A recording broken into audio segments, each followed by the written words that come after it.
Subscribe कीजिए my YouTube channel and press bell icon for latest update.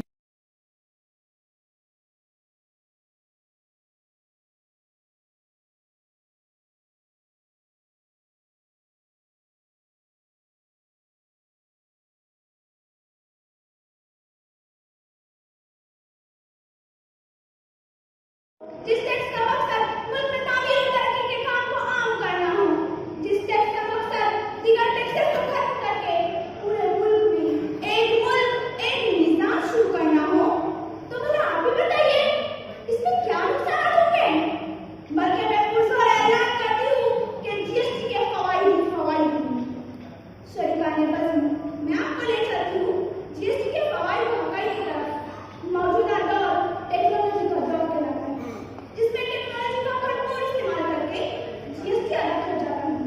इंसान घर बैठे अपने टैक्स अदा करे, ग्राहक आसानी के साथ हुकूमत की आमदनी में इजाफा करे, ताजिर अपने तिजारती नफे को छुपाने के बजाय हुकूमत के सामने अपने कारोबार को ठीक पेश करे। फिर इतने फवाइद के बाद हम कैसे कह सकते हैं कि इसमें नुकसान है। बल्कि मैं बुलंदान कहती हूँ कि जीएसटी के फवाइद हैं। हाज़रीन मजलिस, मुल्क भर में मेक इन इंडिया की बुलंदबाज़ सदाएं गूंज रही हैं और जीएसटी इस मेक इन इंडिया के लिए मददगार साबित हो रहा है। आवाम को टैक्स की अदायगी के लिए तरह-तरह के ठोकों से निजात हासिल हुई। आम आदमी तक के लिए जीएसटी की अदायगी आसान साबित हुई। फिर भी शोर कि इसमें फवाइद तो खूबदार है। नहीं, हरगिज़ नहीं, बल्कि जीएसटी निज़ाम में फवाइद ही फवाइद हैं। इसीलिए हर तरफ से ये सदा बुलंद हो रही है। इस दौर में नए अंदाज से जीना पड़ेगा। फिर कुव्वते बाजू से कमाना पड़ेगा। दुनिया में अगर रहना है, ऐ दोस्त मेरे, जीएसटी के हुक्म को भी सहना पड़ेगा। फायदे जीएसटी के बहुत टैक्स बहुत अच्छा है। अब देखते हैं इस्तीफा माहौल क्या है।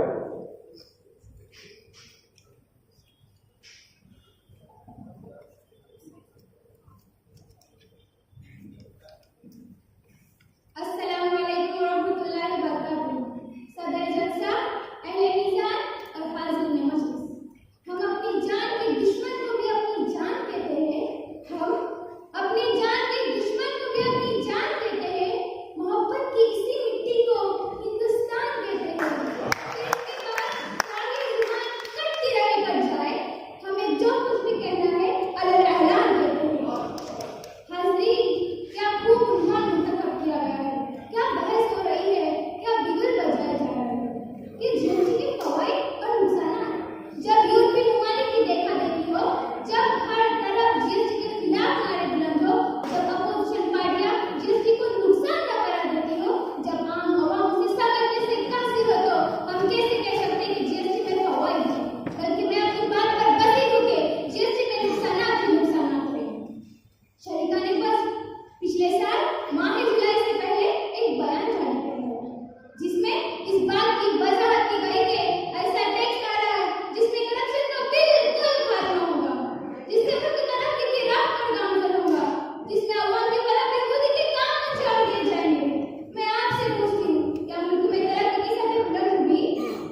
कहती है कि यूरोपीय प्रणाली के कॉपी है, नुकसान बहुत है। देखते हैं अंसारी गुलसुम क्या है।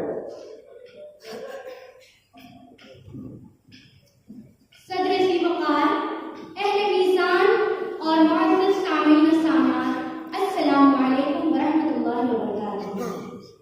एक पत्थर की भी तकदीर संवर सकती है, एक पत्थर की भी तकदीर संवर सकती है, शर्त ये है कि सलीके से संवारा जाए। पहली बात तो ये कहूँ कि आपने तो इसे सियासत से जोड़ दिया। दूसरी बात कि अगर अहमकों की जन्नत में ही ये कारनामा अंजाम पाया तो जरा तारीफ पर भी एक नजर डालें कि अहमकों ने ही इस दुनिया का नक्शा बदल दिया। एक भगत सिंह था जिसे किसी ने अहमक कहा, एक अल्लामा इकबाल थे जिसे किसी ने अहमक कहा, और आज देखिए बच्चे बच्चे की ज़बान पर उसका नाम है। क्यों? इसलिए क्योंकि कश्ती का जिम्मेदार फकत नाखुदा नहीं है, कश्ती का जिम्मेदार फकत नाखुदा नहीं है, कश्ती में बैठने का सलीका भी चाहिए।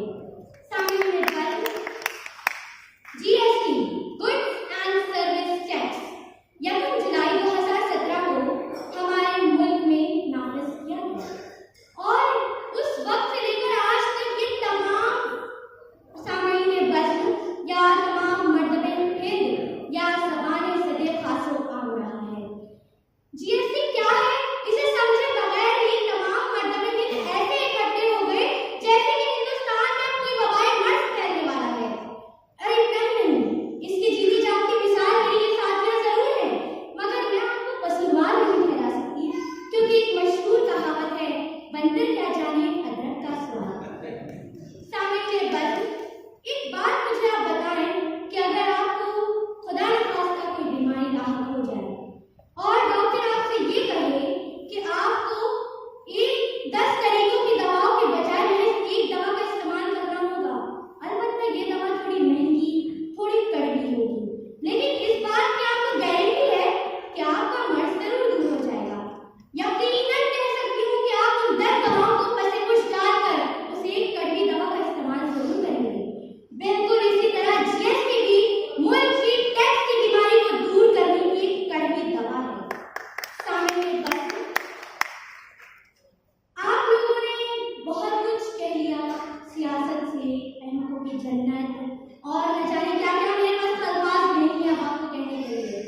लेकिन एक बात बताऊं आपको कि हर काम में मुश्किल आती है, हर राह में मुश्किल आती है, हर काम में मुश्किल आती है, हर राह में मुश्किल आती है, हर चल के हर दम कानों में आवाज बराबर आती है, लेकिन जो अमन के बंदे हैं जब इरादे सख्त कर लेते हैं, हर मोड़ पे रहबर मिलते हैं, हर राह पे मंजिल आती है।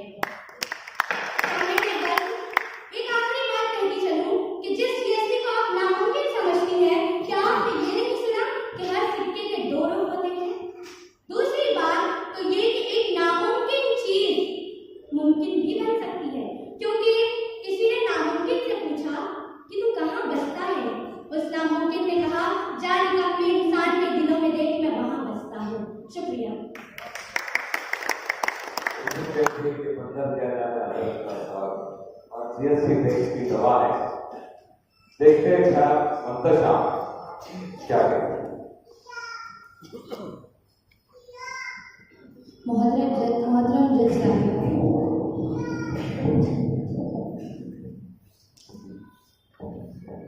मोहतरम जज साहिबान, मेहमानान और मेरे हम मुख्तब साथियों, अस्सलाम वालेकुम।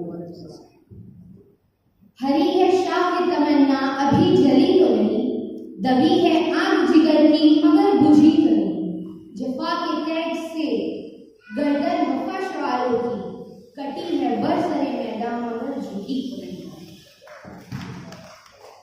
हाँ, ये भारत आवाम की बदनसीबी है या आवाम की बदनसीबी की यहाँ रोज नए मसाइल खड़े हो जाते हैं। कभी माशी, सकाफती, लसानी, मजहबी फर्कावाराना मुसीबत से 2-4 आवाम अब नई मुसीबत में जकड़ी हुई है। आज़ादी के 70 साल बाद शायद ये 2 मौके थे जिन्होंने पूरी आवाम को झिझोड़ कर रख दिया। पहला नोटबंदी, दूसरा GST goods and services tax, जो कि 1 जुलाई 2017 को 125 करोड़ की थोपा गया।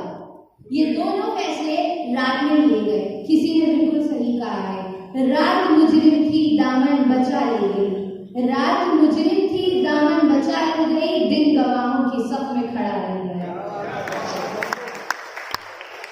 जीएसटी का निफाज लाया गया था कि इससे हमारे हिंदुस्तानी मईशत में सुधार आएगा, लेकिन हुआ क्या?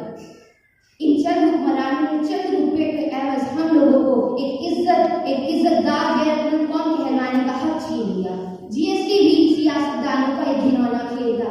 ऐसा मुल्क जो आधे से ज्यादा आबादी गरीब और मुतवस्सित तबके से बिलोंग करता हो, वहाँ के लोगों की रोजगारी, खर्चे में मुदाखलत, बच्चों की बुक से लेकर दाल, प्याज, टमाटर, अरे अगरबत्ती तक पर टैक्स लगा दिया। और आप कहते हैं सबका साथ सबका विकास। 2014 से और 2019 तक अगर हम देखें तो हमें एक चीज एकदम अच्छे से समझ में आएगी, अपने अजीजों का साथ और उनका बेहतरीन विकास। उसूल बेच के मसनद खरीदने वालों, निगाह अहले वफा में बहुत हकीम हो तुम। वतन का पास तुम्हें न था न हो सकेगा कभी, वतन का पास तुम्हें न था न हो सकेगा कभी, कि अपने हिर्स के बंदे हो बेज़मीर हो तुम। जीएसटी के निफाज के बाद जो हिंदुस्तान की तस्वीर उभरी, उसमें उनको भाइयों को रोते देखा जिनके कानों पर भाई बहनों का बोझ था। उस माँ की सिस्कियाँ देखी जिसके बेटे ने कर्ज करे खुदकुशी कर ली। उस बाप की आंखों में आंसुओं की लड़ियाँ देखी जो अपनी बेटियों की शादी ब्याह के खर्चे के लिए परेशान था। ये थी हमारी तरक्की हिंदुस्तान की, वो हिंदुस्तान जो कभी अपनी माईशियत, रंगारंगी, तहजीब के लिए जाना जाता था, आज रिश्वत, मारपीट, झगड़ों का गढ़ बना हुआ है। रिश्वत तो इतनी आम हो चुकी है कि रिश्वत लेके पकड़ा जाओ तो रिश्वत देकर छूट जाओ। आखिर में यही कहना चाहूंगी कि पूरी आवाम एक ही बात सोचने पर मजबूर है। क्या अहले सियासत ने दिया अहले वतन को, क्या अहले सियासत ने दिया अहले वतन को, कशकोल लिए हाथ में मैं सोच रहा हूँ।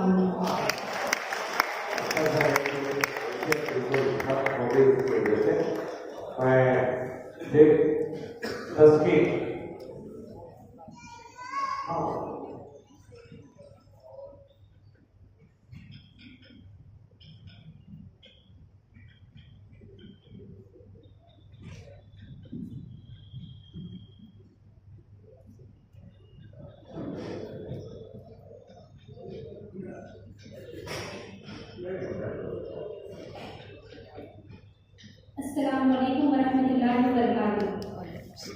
जरा याद करें वो दौर जब हम अंग्रेजों के गुलाम थे और जुल्म और इस्तेसाल के नाम पर इनकी बेशुमार मनमानियां बर्दाश्त किया करते थे, जिसमें टैक्स का भी शुमार होता है। आज़ादी के 69 साल बाद ये सिलसिला बरकरार था और हम हिंदुस्तानी जो टैक्स का जुल्म बर्दाश्त कर रहे थे, लेकिन इस जुल्म से बेखबर थे। हमें आज़ादी मिली, हमने अपनी हुकूमत बनाई, अपने कवानीन बनाए और ज़रूरत पड़ने पर उन कवानीन में तरमीम की, जिसका नाम है जीएसटी यानी गुड्स एंड सर्विसेज टैक्स। किसी ने क्या खूब कहा है, हर अच्छी बात का पहले मजाक बनता है, फिर उसकी मुखालिफत होती है और आखिर में उस चीज़ को तस्लीम करना पड़ता है। इसकी जिंदा मिसाल है वो लोग जो आज जीएसटी की मुखालिफत कर रहे हैं। सामईन, जैसे कि आप जानते हैं, जीएसटी एक मिराज टैक्स है जो 1 जुलाई 2017 को हिंदुस्तान में नाफिज हुआ, जिससे अवाम और हुकूमत दोनों फैजियाब हो रही है। दुनिया के तकरीबन 165 ममालिक में पहले ही जीएसटी लागू हो चुका है और मेरे साथी जो जीएसटी की मुखालिफत कर रहे हैं, उनके मुताबिक इन 165 देश की मार्शल बिगड़ रही है। जीएसटी से पहले टैक्स वसूली के निज़ाम के मुताबिक रियासती, मरकजी तमाम टैक्स अलग अलग वसूले जाते थे, जिसकी वजह से कई मुश्किलात का सामना करना पड़ता था। जीएसटी के आने से मुश्किलात का कई हद तक हल निकल चुका है। जीएसटी के बाद हिंदुस्तान के सुनहरे बाग का आगाज हुआ। हिंदुस्तानी अवाम जो मुख्तलिफ टैक्स की उलझन में मसरूफ थी, इत्मीनान बख्श जीएसटी अदा कर रही है। हिंदुस्तानी दस्तूर के आर्टिकल 265 से साफ साफ जाहिर है कि कोई भी टैक्स बिना कानून के नहीं लगा सकते। जब कानून हमारे मफाद के लिए बनाया गया तो जीएसटी हमारे लिए मुझे कैसे हो सकता है? और बताते चलूँ कि दस्तूर में तरमीम करके जीएसटी को नाफिज करने में कई मायने माशियात के मुख्तलिफ मशवरे शामिल हैं। सिंगल पॉइंट टैक्स कलेक्शन के निज़ाम की सबसे बड़ी खामी जो जीएसटी के आने से दूर होती है, वो ये है कि उस वक्त स्टेट टैक्स वाले को फर्क नहीं पड़ता था कि कस्टमर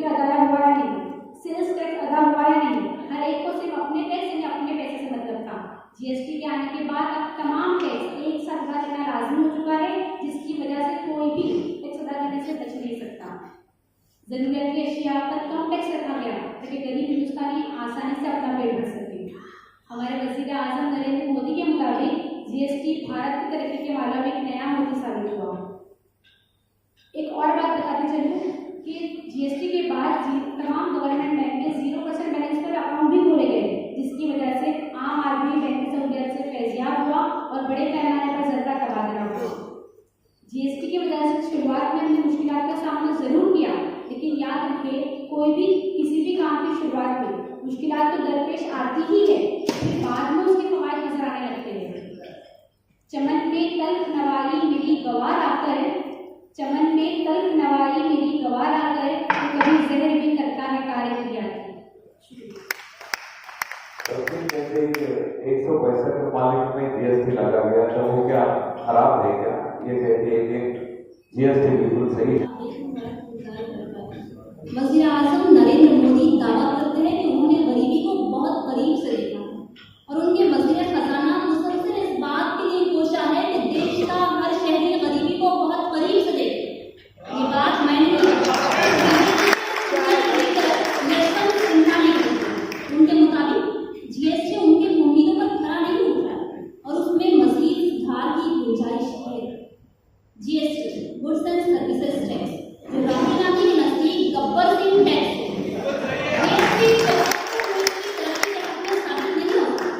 बल्कि 2015-16 में जितनी की शराब 7.9% थी वो 2016-17 में 7.1 हो गई और वही चीज की शराब 2017-18 में 6.5 हो गई। जबकि माहिर माशियात साबिक वज़ीर आज़म डॉक्टर मनमोहन सिंह के मुताबिक जीएसटी की वजह से हिंदुस्तानी मईशत इस कदर मुतासिर हुई कि एक साल के मुख्तसर अरसे में 5.7% जीडीपी गिरावट आ गई। वो मजीद कहते हैं कि 2016-17 में चीन से जो 1.96 लाख करोड़ मालियत की तिजारत की जाती थी वो 2017-18 में 2.41 लाख करोड़ हो गई, जिसमें चीन का मतलब 45,000 करोड़ यानी 23 लोग। दोस्तों जीएसटी की आमद से कबल सिर्फ वो कारोबारी अफराद जिनका सालाना कारोबार 1.5 करोड़ से ज़ायद का टैक्स अदा करते थे, लेकिन अब हर वो कारोबारी शख्स जो सालाना 20 लाख आमदनी रखता हो टैक्स के शिकंजे से महफूज नहीं रहा। दोस्तों रियल एस्टेट में मकानों की कीमत में 8% इजाफा हो गया, जिसकी वजह से 12% गाहक नदारत है। एबीपी न्यूज के मुताबिक त्योहारों के मौसम में भी खुश्क मेवे के बाजार में गाहक नजर नहीं आए। दोस्तों मामला यहीं तक होता तो कुछ समझौता किया। मोदी सरकार ने तो शीर और बच्चों के दूध को भी नहीं बख्शा, बच्चों की नैपकिन और फ्लोरों मरीजों और मास्टरों के लिए भी मोदी सरकार के दिल में कोई नरमदोशा नहीं। दवाइयों का खर्च कई गुना बढ़ा दिया गया, व्हीलचेयर का टैक्स 12 से 18% हो गया, फैमिली के साथ होटलों में खाना खाने पर 12% जीएसटी। सच है जिनकी फैमिली नहीं वो भला फैमिली का दर्द क्या जाए।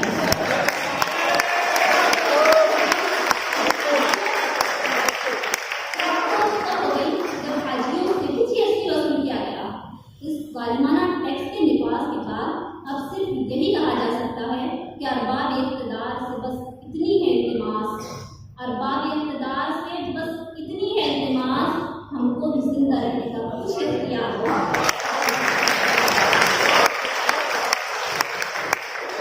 बहुत शुक्रिया। और एक बार गुजारिश करता हूँ कि नाम न लें सियासतदानों का, क्योंकि इलेक्शन कोड ऑफ कंडक्ट चल रहा है। आचार संहिता अवॉइड करें, हो सके तो जितना भी हो सके अवॉइड करें तो अच्छा है। मैं खान हफीफा से गुजारिश करता हूँ कि अपनी बात रखें।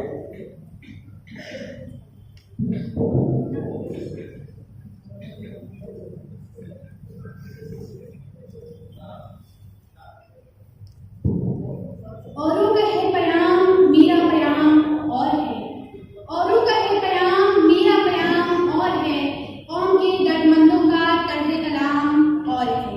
मुअज़्ज़ज़ मेहमानाने खुर्शीद, जज साहिबान और मेरे अज़ीज़ साथियों, अस्सलाम वालेकुम। चार जाने भले ही है इसका राज, कौन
पहला राउंड 3 मिनट का राउंड था, ऐसा कौन है बच्चों? एक बात याद रखिए, यहाँ पे जो बैठे हुए लोग हैं